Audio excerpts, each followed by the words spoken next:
Good morning, everybody, and welcome to the Spark Cafe. My name is Elizabeth Plouffe, and yay, I remembered to introduce myself today. I'm the owner of MCV Communications, and I'm working with an amazing client, Sarika Kharbanda, who is bringing Spark the Change India to Pune in February. And Spark Cafe is an opportunity to meet the amazing speakers that we have coming out. And today, we are very excited to introduce Anant East. Welcome, Anant. Thanks. Thank you. And Sarika Kharbanda. Good morning again. Very good morning. And we are coming to you today across, I believe we're 3 time zones today. So we are... That's right. Yeah, I'm in Burlington, Ontario in Canada, about 40 minutes away from Toronto. And we have Sarika down in, you're in Pune today. Pune today, yes. Yeah, today. You just came back from Singapore. Singapore, yeah. And Anant, you're joining us from the UK. Where are you in the UK today? Yeah, so I'm from sunny London. It's sunny today. It was freezing last week, but it's nice and warm, relatively. Well, from UK standards. My family's from Newcastle, so, Okay. I get it. It's very dark and dreary here in Canada today, but we're approaching the Christmas season, so there's cheer somewhere. So I'm just going to do a quick intro to our lovely Sarika. So Sarika is an entrepreneur and lean change facilitator, coach, and trainer with over 20 years of experience working across the globe. And I'm going to take a breath before I tell you everywhere that she's worked. Her passion is be the change you want to see in the world. Her global experience in helping organizations transform and increase business agility has spanned Poland, the Czech Republic, the Nordic countries, UK, India, Singapore, and the US, and soon to be Canada. Yay. Using her key strengths built over core values of integrity, intelligence, and energy, she pursues excellence in both her personal life and, more importantly, how she strives to work with clients to help build the growth mindset and flexible change toolkit into the hands of the change champions. And she is now the amazing chair of Spark the Change India and is bringing Spark to India for the very first time. So we're going to kick off. And off we go. Thank you, Elizabeth. You're welcome. Thanks, first of all, for remembering to introduce yourself. So that was lovely. Win-win. Yes. All right. So thank you again for the introduction. Spark, I think it's important to talk about Spark and Spark's a real global brand, which started all the way from London, really. And that's where Anant is today. And started all the way from London, moved to Toronto, Montreal, Amsterdam. Now I know it's coming to Paris, Melbourne, and of course, we are bringing it to India together. So it's really nice to be a part of such a global brand, which helps get all the change agents, amazing speakers who've got the experience doing digital transformations, doing various change experiments all across the globe in different industries, different sectors. And that's the beauty of Spark the Change, and which is why we see value in bringing it also to India. So with that, let's get to introducing our amazing speaker, Anant, today. I'm just going to say a few words about what I have from Anant, and I'd let him introduce himself. I'm sure he'll do a better job than I would. So Anant has worked as a senior manager, enterprise architect for over 20 years. That's a very humble introduction. I think it's much more than that, but we'll go on. He's led outsourced and in-house architecture, infrastructure, support, and development teams in media, travel, finance, and manufacturing sectors. And he's worked across startups, medium and large-size enterprises on key digital platforms. He's got a whole list of transformational experience. I'd like him to speak about that, especially because you talk, Anant, about delivering strategic objectives of product-focused teams, reduce costs, reliable software delivery, and improve systems availability. But let me allow you to talk more about your transformation experience and how you see your change journey that you are on today. Yeah, so I guess it's not just about today. In all of my career, the most important thing has been about change. So I'm old enough to have been around when mainframes were first prevalent. So ever since then, change has been the key thing that's driven my career as well. And I guess the challenge of the fear of change. So typically, it doesn't matter what domain you work in, doesn't matter what kind of staff you're working with. The fear of change is always something that you need to overcome. And for me, the key thing is why. So once people understand why you're trying to do something, they typically do. It's a generalization, but they typically will be more on side. Regardless of the technology as well. So I've been, as I said, involved with mainframes, client server, and then obviously more recently the internet. It's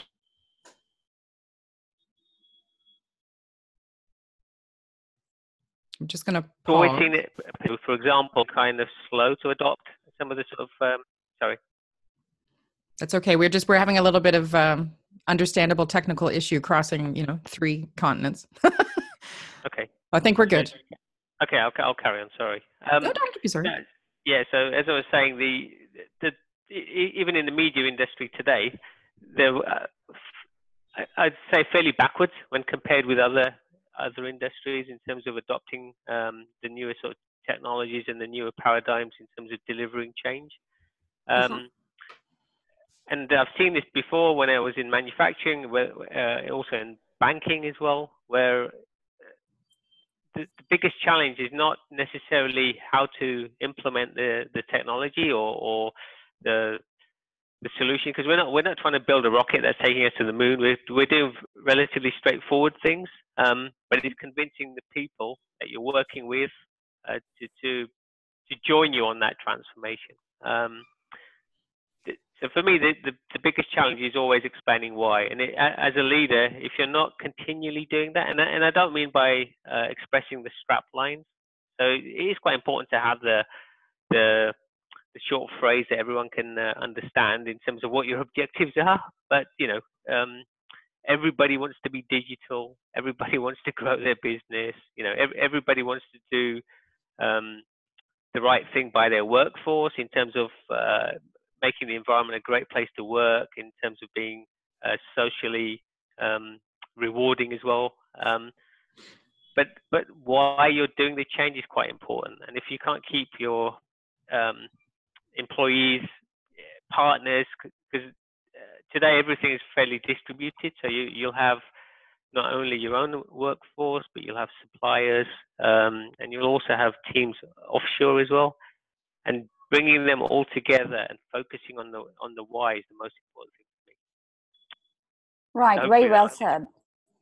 It does, and it's really interesting to see how you can unleash the internal power within people once everyone understands why we're doing what we're doing today. Even businesses. I mean, let's say we're launching a new product. I'm a startup company. I definitely want to know, why am I doing what I'm doing? I probably have the whole team which is great at implementation and we know how to do it. But if I don't know why I'm doing what I'm doing as a business, I think I'm headed in the wrong direction, right? And that's a really important point that you bring out. So, which totally leads us. Please. Yeah.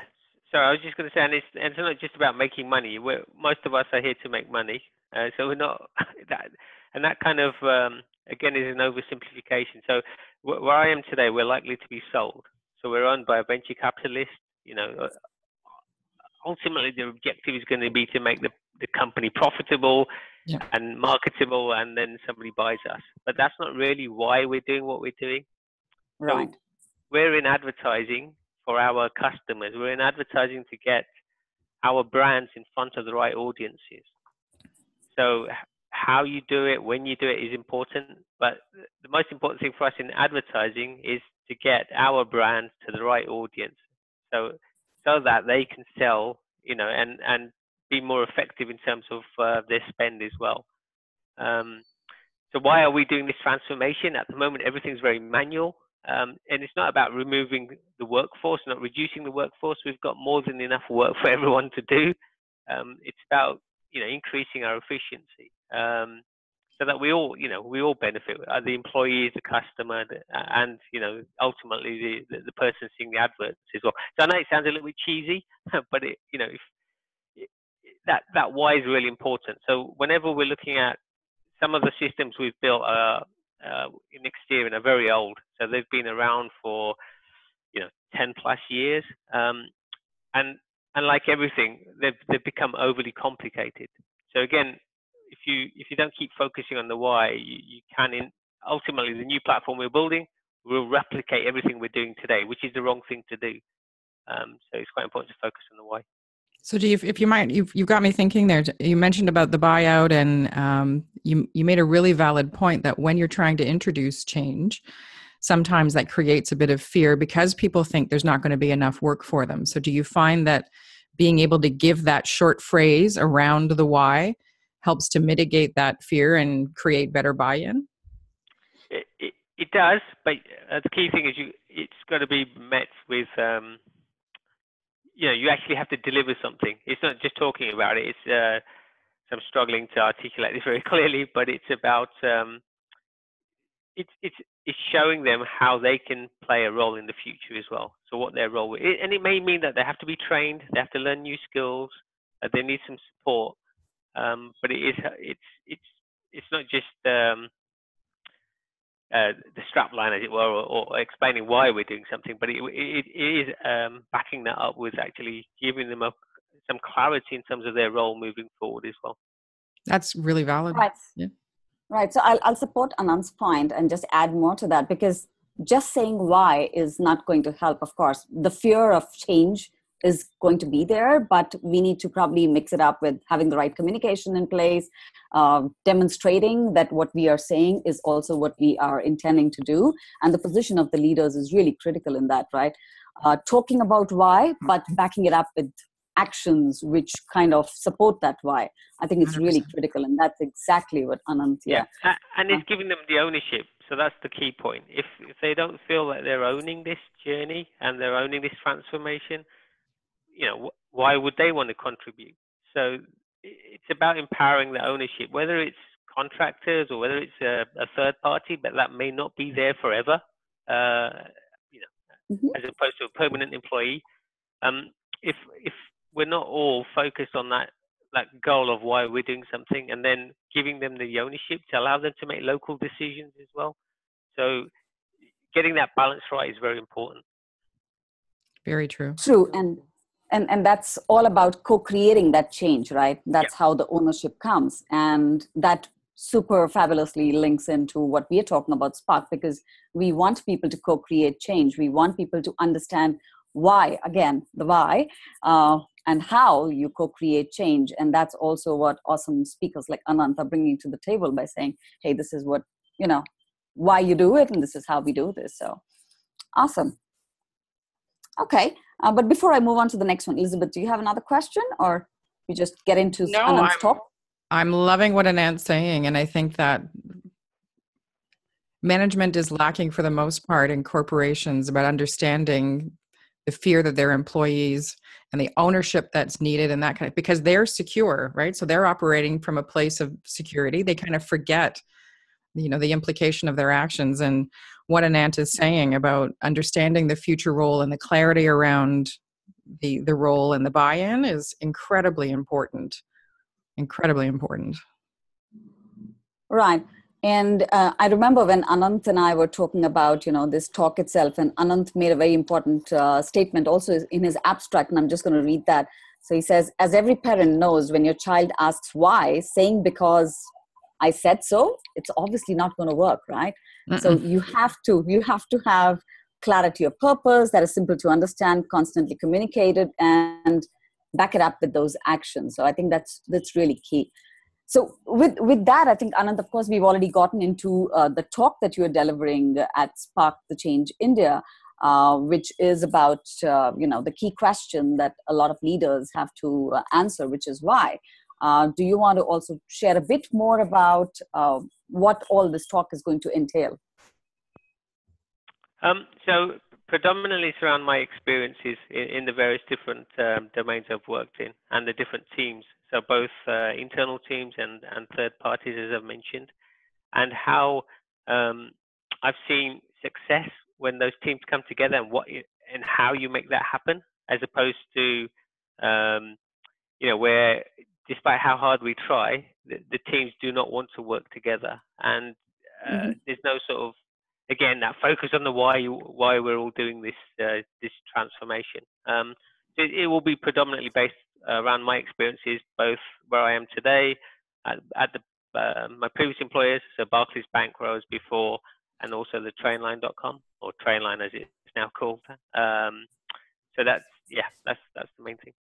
And you're currently we were talking before, you're currently at Exterion Media in London. Can you just tell us a quick bit about what you do there? Yeah, so I've got the fancy title of IS Director. So I'm kind of responsible for all of the office infrastructure in terms of laptops, desktops, servers, email, file and print, all the basic stuff, but also managing all the existing platforms that we have for sort of inventory, payment systems, production systems, warehouse management, that kind of thing. And in parallel, we're building a new platform. So historically, you deserve your fancy title then. Well, I mean, I'm claiming all the glory here. There's an army of people that I work with that obviously do all the hard work. I mean, to sell myself a little bit, I enjoy getting my hands dirty as well. So I like to do some of the work as well.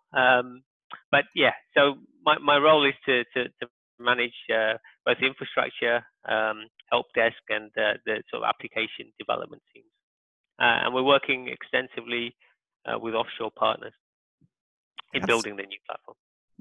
But it sounds like you have to really use those leadership skills. If you have that extensive of a team, that's an incredible opportunity to be talking about the why and creating a culture of questioning and all of that. So that's incredible. Yeah, no, definitely. And one of the partners we're working with, ThoughtWorks, they're kind of pioneers in the whole agile development approach.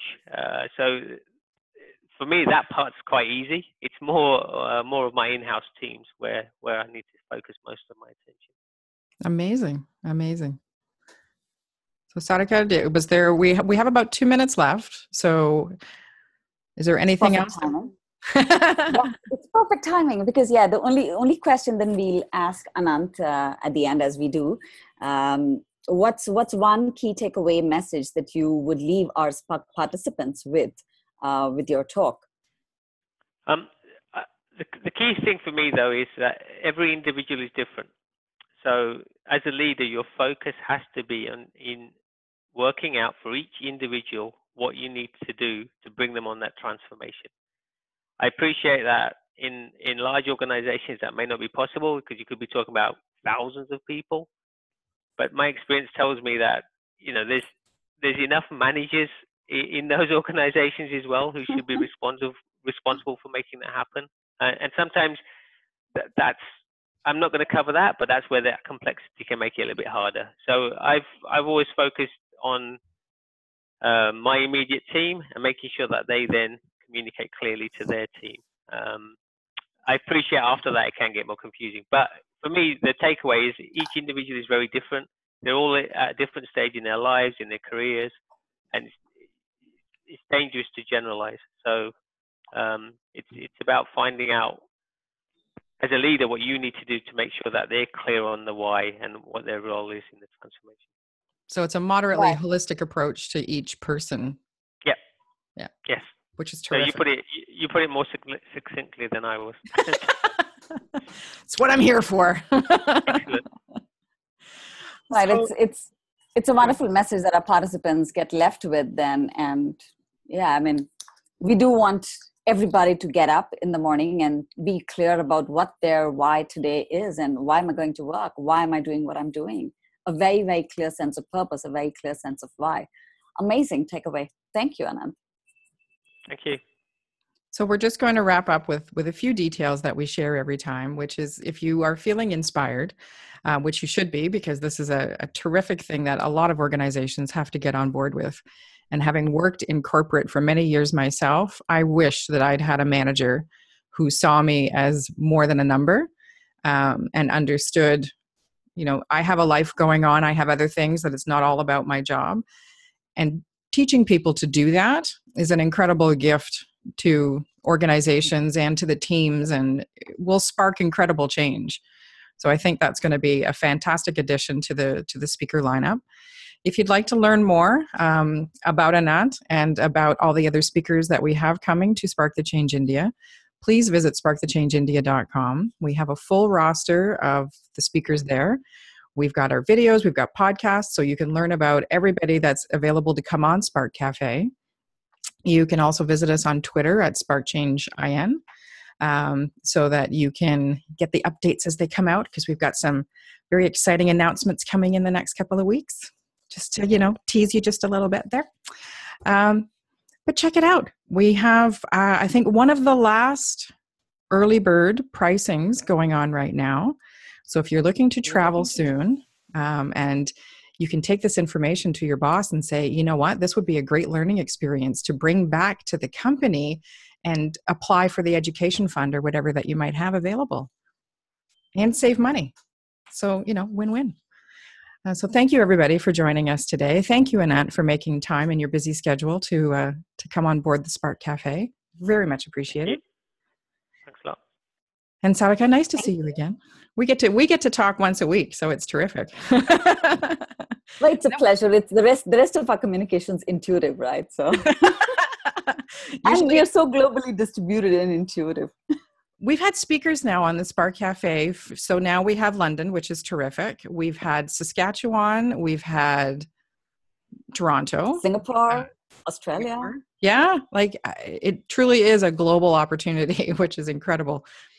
So when I share this with my network, they're like, well, who are you talking to? I'm like, just sit down. It's going to take a while to tell you everybody that's coming on this and how far away they are. It's crazy. So thank you, everybody. Again, check out sparkthechangeindia.com and stay tuned for more exciting announcements. Thank you, everybody, for joining us today. We're all going to say bye-bye. Bye. Thank you. Bye.